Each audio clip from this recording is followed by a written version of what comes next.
வேலைவாய்ப்பை ஊக்குவிக்கக்கூடிய வகையிலான 1,00,000 கோடி ரூபாய் மதிப்பிலான திட்டத்திற்கு மத்திய அமைச்சரவை ஒப்புதல் அளிச்சிருக்காங்க. இதன்படி முதல் முறையாக வேலைக்கு சேருவோருக்கு 15,000 ரூபாய் வரைக்கும் மத்திய அரசு வழங்கும்.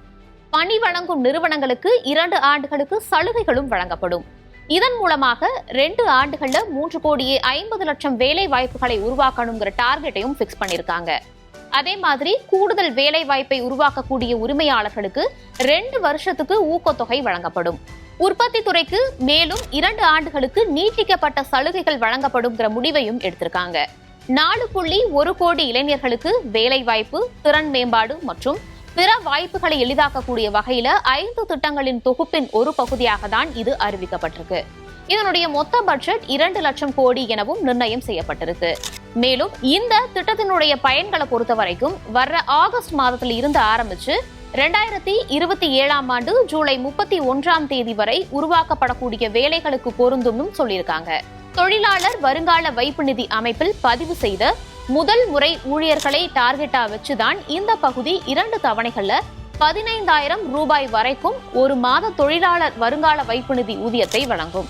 1 லட்சம் ரூபாய் வரைக்கும் ஊதியமா பெறக்கூடிய பயனாளர்கள் இதற்கு தகுதியுடையவர்கள். இந்த பகுதி எல்லா துறைகளிலுமே கூடுதல் வேலை வாய்ப்புகளை உருவாக்குவதை தான் மெயினா வச்சிருக்காங்க. உற்பத்தி துறையில சிறப்பு கவனமும் செலுத்துவாங்க. 1 லட்சம் வரைக்கும் ஊதியம் பெறக்கூடிய பணியாளர்களுக்கு இந்த உரிமையாளர்கள் ஊக்கத்தொகை பெறுவார்கள். குறைந்தபட்சமா 6 மாதங்களுக்கு நிலையான வேலை வாய்ப்புடன் கூடுதலாக பணிபுரியும் ஒவ்வொரு ஊழியருக்கும் 2 ஆண்டுகளுக்கு மாதத்திற்கு 3,000 வரைக்கும் உரிமையாளர்களுக்கு ஊக்கத்தொகை வழங்கப்படும். உற்பத்தி துறையை பொறுத்தவரை ஊக்கத்தொகை அப்படின்னு எடுத்துக்கிட்டோம்னா 3வது மற்றும் 4வது ஆண்டுகளுக்கும் இது நீட்டிக்கப்படும். ஏற்கனவே சொல்லியிருந்த இந்த திட்டத்தை பொறுத்த வரைக்கும் மத்திய அமைச்சரவை இப்போ ஒப்புதல் அளிச்சிருக்காங்க.